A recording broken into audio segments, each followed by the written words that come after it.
সোদপুরে পুরনো বাড়িতে ধসে মৃত্যু, পানিহাটির ৩ নম্বর ওয়ার্ডে বিপত্তি। ভোরের দিকে এই ঘটনা ঘটেছে। আরো বিস্তারিত জানাবে আমাদের সঙ্গে রয়েছেন আমাদের প্রতিনিধি সুবীর দে। সুবীর, কি জানা যাচ্ছে? দেখো, পানিহাটি পৌরসভার ৩ নম্বর ওয়ার্ড এলাকাতে দীর্ঘদিন ধরে এই যে বাড়ি, প্রাচীন বাড়ি, সেটি কিন্তু এই ভগ্নদশা অবস্থায় ছিল। বারংবার কাউন্সিলর বারংবার জানানো সত্ত্বেও তাদেরকে জানিয়েছিল যে এই বাড়ি ছেড়ে অন্যত্র চলে যেতে হবে, সেটা ঠিক মেরামতি করতে হবে। কিন্তু বাড়ির যারা শরিকি, যারা লোকজন রয়েছেন, তারা কিন্তু কোনো কথা কর্ণপাত করে না।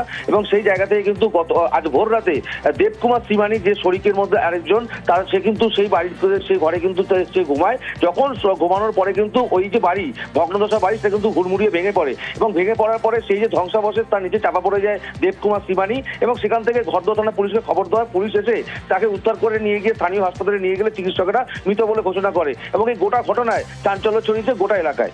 বেশ, ধন্যবাদ।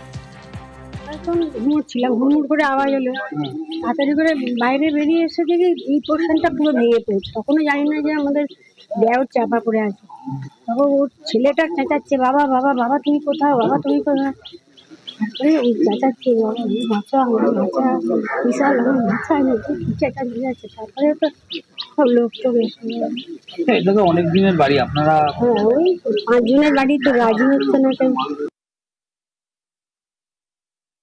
বিপজ্জনক বাড়ি হয়ে গেছে, আমরাও বলেছি।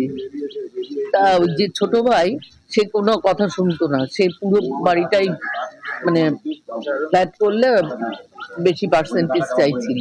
কালকেই আওয়াজ হচ্ছিল, ওর বন্ধু বলেছে যে আমার বাড়িতে এসে তোরা 3 জনে শো। কথা শোনেনি, জোর করে ও শুয়েছে ওই ঘরে। তারপরে 2টোর সময় ভেঙে গেছে।